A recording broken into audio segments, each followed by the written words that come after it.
지금 보면은 윤석열 대통령이 계속해서 강조하는 게 민생 얘기를 하고 있어요. 그러니까 지난해까지만 해도 우리가 익숙하게 들었던 게 이른바 패거리, 뭐 반국가 세력, 카르텔, 공산 전체주의 이런 단어. 어떻게 보면 이념 전쟁을 계속 벌였던 것처럼 느껴졌는데 이제 올해 들어서 총선 가까우니까 그게 또 쭉 사라졌습니다.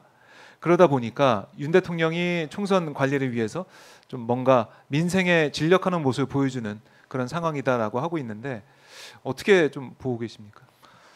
효과가 좀 있을까요? 한마디로 하면 네. 또 양두구역이다. 또 예. 이 국민들이 그런 거에 속는 시대는 이미 지나갔다라고 생각되고요. 예. 그게 지금 이렇게 이미 민생이 무너졌는데 이 무너진 민생에 대해서 가장 큰 해결책은 본인의 결단이 아닐까. 결단. 그거 위에는 어떤 방식으로 우리 민생을 이렇게 살릴 수 있을까? 가장 큰 문제가 윤석열 대통령 본인인 것을 본인 스스로 잘 모르지 않나 그렇게 생각이 듭니다. 네. 그러니까 이 민생을 위해서 아니면은 어떤 정책을 추진하기 위해서는 계속해서 해야 될 것들이 야당과의 대화를 통해 법안을 통과시키고 국민들이 뭘 힘들어하고 뭘 어려워하는지 쌍방향 소통을 해서 들어야 되는데 지금 민생 토론회 한다고 해서 좀 보니까 그냥 하고 싶은 말 하고 뭐 짜여진 각본대로 가고 끝 아니겠습니까? 그러다 보니까 국민들이 답답한 거죠. 이게 지지율도 그래서 뭐 지금은 조금 올라간 게 나오고 있지만 국민의 경선기가 겹쳐가지고 그런 부분이 좀 있는 것 같은데 이게 과연 강서구청장 보궐선거 이후에 국민이 무조건 옳다라고 했던 윤 대통령 그 발언과 맞는 행보인가 이런 질문, 이런 지적은 이어질 수밖에 없을 것 같아요. 네. 저는 뭐 전혀 아니라고 생각되고 지금 뭐 지지율이 오른다고 하지만 저희가 여론조사에서 윤석열 대통령 이름 잘하고 있습니까? 이런 질문이 들리는 순간 저마저도 바로 끊어버립니다. 예. 그럴 수도 있겠네요. 누가 여론조사에 참여하는지 진정한 여론이 아마 이번 총선에서 분명히 보여줄 거다. 저는 그렇게 생각합니다. 분명히 이번 총선에서 심판이 있을 거다. 이렇게 보시는 거고. 사실은 강서구청장 보궐선거 그쯤에 그때도 대통령실 쪽, 여권 쪽에서는 이길 수 있다. 아니면 지더라도 박빙일 것이다. 이렇게 얘기를 했었잖아요. 그때 상황과 지금이 또 오버랩되는 그런 느낌도 있고 김건희 여사가 과연 공식 행보에 나서느냐 마느냐 이것도 좀 키포인트일 것 같기도 하고 총선 앞두고 뭐 지금 예비후보로 뛰고 계시니까 어떤 게 좀 이번 총선에서 가장 중요한 요인이 될 것 같다. 어떻게 좀 생각하고 계세요? 뭐 기자님께서는 김건희 여사의 뭐 등장인이 많이 아니면 뭐 윤석열 대통령의 메시지가 어떠니 이런 걸 말씀하셨는데 저는 이번 총선은 결국은 이 무너진 민생과 우리 허덕이는 국민들을 어떻게 살릴 것이냐, 어떤 대안을 제시할 것이냐, 저는 거기에 달려 있다고 생각됩니다. 미용실에서 들었던 그 국민의 목소리. 제가 또 시장을 돌아봐도 다들 하는 소리가 지금 뭐 과일 하나 사기가 너무 힘들다. 너무 비싸요. 물가 좀 잡아달라. 이런 말씀을 하십니다. 저희는 그 부분에 관해서는 민주당도 좀 각성을 해야 된다. 그렇게도 생각하고요. 지금 뭐 사실 뭐 친명이니 반명이니 뭐 그런 것들에 대해서 국민들은 사실은 관심이 없습니다. 정말 우리 주머니 사정이 이렇게 힘들어진 거에 대해서 얼마나 분노하시고 거기에 대한 제대로 된 대안을 제시할 수 있는가. 거기에 저는 결국은 이번 총선에서 판가름 날 것이다. 그렇게 생각됩니다. 지금 30대시잖아요. 그렇죠? 30대이기 때문에 주변 뭐 친구들하고도 뭐 사는 얘기도 하겠지만 뭐 정치 얘기 할 수도 있고 여러 가지 다양한 주제로 대화를 할 텐데 뭐 총선에 대해서 얘기하신 게 좀 있나요? 저는 고향이 부산인데요. 그래서 부산이세요? 부산 친구들하고 자주 대화를 합니다. 예전만 하더라도 그러니까 친구들은 저를 지지해 주지만 부산은 아직은 좀 힘들지 않냐 이런 얘기를 하는데 요즘 달라진 게 부산에서도 자기 아는 관계 맺는 어른들하고 얘기를 해봐도 윤석열 대통령하고 지금 국민의힘은 아니다. 이런 얘기가 바닥 민심에서 많이 퍼져 있다고 합니다. 그래요? 부산 요즘 저는 또 어렵다 막 얘기도 있어가지고 부산이. 당연히 어렵죠. 민주당에서는. 민주당에서는 어려운 지역인데 그만큼 지금 윤석열 대통령 실정이 지금 크다. 그렇게 저는 생각하고 있습니다. 사실 이제 부산 엑스포 유치 실패 이후에 떡볶이랑 어묵 먹는 이 모습 총수도 가서 먹고 그다음에 개발 공약을 이행하겠다. 또 이번에 네. 민생 토론회 지역 일정은 처음으로 부산에 갔더라고요. 예. 그만큼 부산에 힘을 쏟고 있는데 민심은 그다지 좋지 않다. 저는 저희 민주당이 부산 뭐 자만하면 안 되겠지만 네. 확실히 좀 부산이나 이런 험지를 좀 공략하더라도 충분히 가능하지 않을까 그렇게 생각하고 있습니다. 제 친구가 또 부산에서 큰 축구회를 하고 있습니다. 그렇게 하다 보니까 네. 여러 뭐 사장님들도 운동하러 오시고 하시는데 그분들마저도 그 사람들은 이제 거의 몇십 년을 국회만 찍던 사람들인데 네. 이제는 좀 바뀌어야 된다. 음, 민주당이 희망을 보이면 부산에서 네. 희망을 보이면 충분히 민심이 바뀔 수 있다. 저는 그렇게 생각이 듭니다. 그러니까 이제 이른바 이제 부울경이라는 예, 민심. 맞습니다. TK까지는 워낙에 보수 뭐 아성이니까 쉽지 않다고 하더라도 부울경은 좀 바뀔 여지가 있다. 이렇게 파악하고 계시군요. 지인들 얘기 들어보고. TK 같은 경우도 국이나 이런 데서는 좀 예전에 보여줬던 것처럼 네. 뭔가 바람이 일어나지 않을까. 저 뭐 개인적으로는 그런 기대를 하고 있습니다. 그래요. 그러니까 총선이 이제 중요할 수밖에 없는 게 사실은 예. 정부 행정부 권력은 지금 윤석열 정권 예. 그 아래에 있지만 입법권, 그러니까 국회가 민주당이 이제 과반을 차지하고 있기 때문에 사실 법안으로 뭘 하겠다. 그러니까 이른바 이제 구조를 바꾸는 것에 있어서는 민주당이 뭐 지켜왔다는 거죠. 예, 맞습니다. 그걸 막아왔는데 이번 총선에서 이 의석 비율이 어떻게 바뀌냐에 따라서 윤석열 정권이 정말 다 입법권까지 차지해서 법안까지 바꿔 나갈지 아니면 계속해서 입법권을 좀 야권에서 지키면서 예. 윤 대통령 압박할지 이게 정해지는 거기 때문에 이번에 예비후보 등록하시면서도 각오를 좀 단단히 하셨을 것 같아요. 아, 이번 선거는 뭐 제대로 윤석열 정권을 심판해야 되는 선거라고 생각되고요. 음, 제가 뭐 대장동 사건이나 성남 FC 사건 이런 지금 압수수색에 많이 대응을 해왔었습니다. 근데 네. 제가 원래 관심 있고 했던 분야는 민생 관련된 정치입니다. 제가 민변 민생경제위원회에서도 활동을 했었고요. 네. 사실은 지금 뭐 상황이 이렇다 보니까 지금 뭐 검찰에 대응을 하고 있지만 결국은 우리가 민생과 국민들에게 어떤 대안을 제시할 것인가 그 부분에서 판가름 날 거라고 생각합니다. 네. 그러니까 평택이라는 지역이 사실 또 어떻게 보면은 좀 많은 분들이 예, 또 다양한 이 연고를 가지신 분들, 예, 맞습니다. 다양한 곳에서 또 와서 사시는 분들이 많더라고요. 예. 그래서 평택이 좀 어려운 지역이다. 전 개인적으로 이런 생각도 드는데 준비하기가 쉽지 않을 것 같습니다. 아, 그래도 시민들이 지금 예. 제가 좀 젊고 유능한 사람이라고 좀 잘 이해해 주시고 네, 엄청- 소문을 좀 예. 내고 계시군요. 예, 많은 지지를 받고 있습니다. 그래요. 뭐라고 인사하세요? 시민분들 만나면. 아, 윤석열 정권 제대로 심판하겠다. 네. 젊고 유능한 사람 좀 밀어달라 이렇게 아. 말씀해 주시면 너무 다들 응원 많이 응원 많이 예, 해주세요.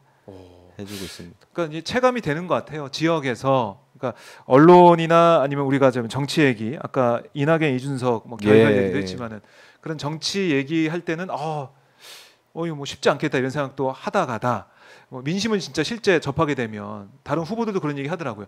밑바닥 민심은 정말 좋지 않다. 예. 현 정부에 대한 심판론이 세다 이런 얘기를 하더라고요.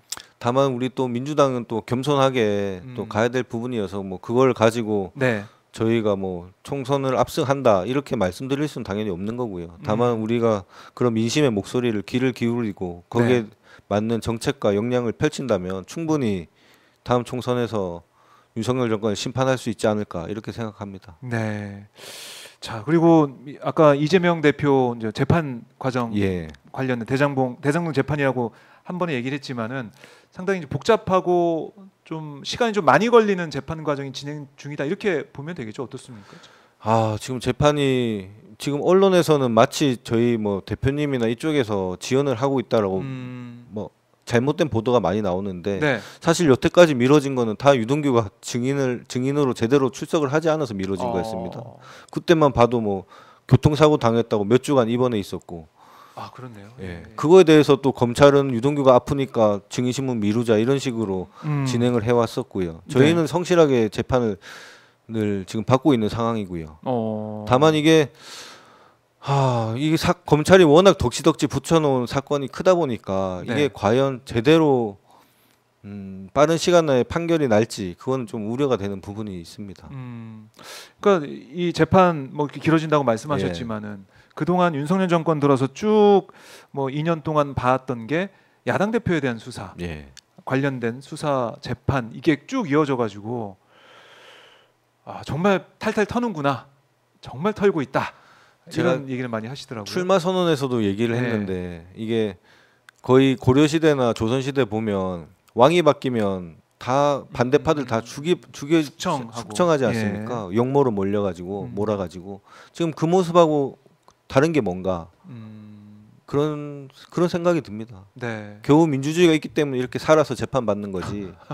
이거라도 없었으면 우리가 예. 지켜온 민주주의가 없었으면 지금 다 이미 역모로서 죽임을 당하지 않았을까. 그 정도로 그런 각오로 또 저희 변호인들이 활동하고 있고요.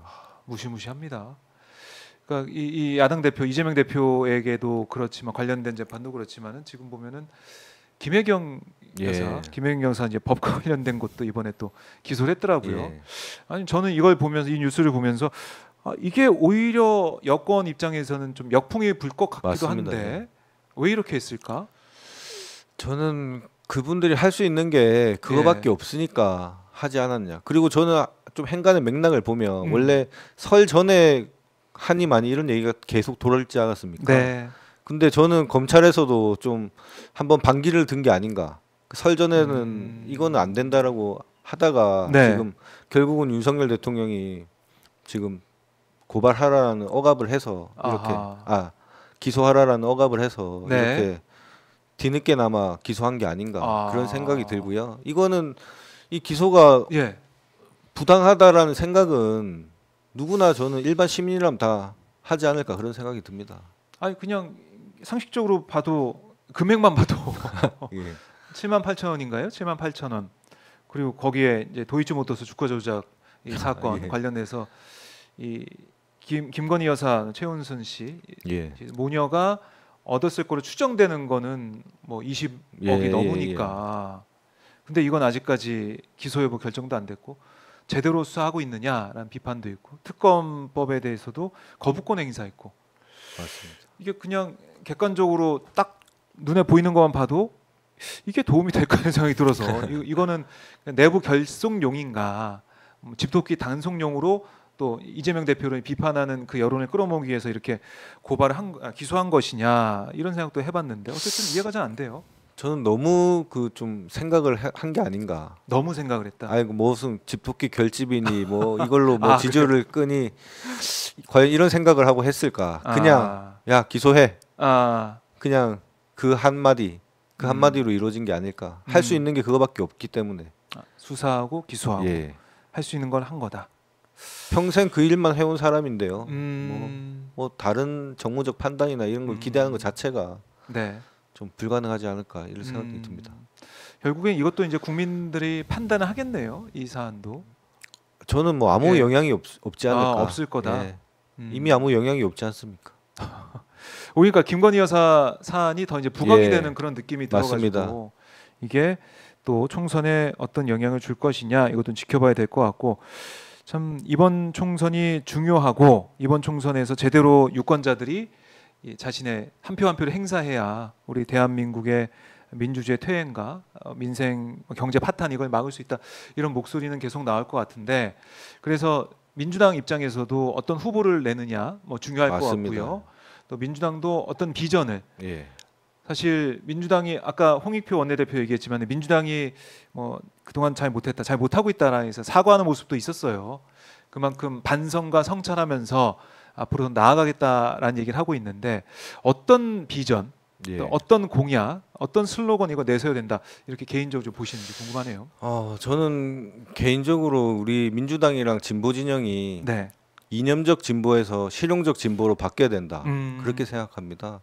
이게 뭐 소위 운동권이라고 표현하는 선배님들이 그 민주화 세대라고 하죠. 그런 민주적 가치를 지킨 거에 대해서는 참 훌륭하고 대단하시지만 이제는 이념적 진보에서 실용적 진보로 바뀌는 시대다. 이재명 대표가 우리 민주당의 대선 후보가 되는 과정만 보더라도 그 성남시장이나 경기도에서 보여준 그 실용적인 진보의 역할 그 대안을 길을 제시했다고 생각합니다. 그렇죠. 국민들과 우리 민주당 당원들이 이재명 대표님을 그렇게 지지하는 이유기도 하고요. 이제는 우리 민주당과 진보 진영이 과거에 이제 이념적 진보에서 실용적 진보로 바뀌고 정말 네. 민생 경제에 대해서 잘 챙기는 그런 모습을 보여야 된다. 그렇게 생각됩니다. 아, 실용적 진보, 또 민생 경제에 있어서 비전을 보여주는 예. 그런 민주당이 돼야 된다. 자, 한번 결국 이 총선이 얼마 안 남았기 때문에 각 정당이 여야가 사력을 다해서 국민들의 표를 받기 위해서 애를 쓸 터인데 결국 민생 경제, 물가, 우리 밥상에 어떤 반찬이 올라오냐, 과일을 마음 놓고 먹을 수 있느냐, 예. 이게 판가름을 나게 할 것이다. 아, 그렇습니다. 저희도 사실은 저희 언론 같은 경우도 계속해서 이제 정치권의 이런 사항들을 주요하게 다루다 보니까 국민들의 목소리 이걸 뭐 제대로 전하지 못할 때도 있어요. 그래서 고공전, 그러니까 표면적인 모습만, 표피적인 모습만 보여주다 보니까 정말 민생이 어떤지, 그다음 민심이 어떤지 잘 모를 수가 있는데 오늘 우리 김동아 변호사 얘기를 들으면서 얼마나 민생이 절실하고 예. 더 신경 써야지 그런 좀 알 수 있었던 시간이었던 것 같고요. 자, 저희가 현안을 하나하나 다 짚어보고 총선의 의미까지 다 생각을 좀 해봤는데 못다한 말씀 있으실 것 같아요. 예. 하고 싶은 말씀이나. 저는 이번 선거를 통해서 네. 윤석열 정부가 제대로 심판돼야 된다 생각하고요. 음, 저 역시도 뭐 사실 대장동 사건, 성남 FC 사건, 뭐 네. 그리고 백현동 대북 송금 사건 모든 압수수색이 이루어지는 현장에는 항상 행동을 해왔습니다. 아, 그러나 그거는 표면적인 모습이고 네. 실질적으로는 우리 민주당이 우리 민생 경제를 잘 챙겨서 우리 국민들에게 희망을 만들 수 있는 모습을 보여야 한다. 예, 그 선두 주자가 되고 싶은 생각입니다. 네. 선두주자. 앞으로 어떤 활동할지 저희가 오마이TV 시청자분들과 함께 지켜보도록 하겠고요. 예. 변호사님 오늘 말씀 잘 들었고 앞으로도 행보 지켜보도록 하겠습니다. 고맙습니다. 예, 감사합니다. 네.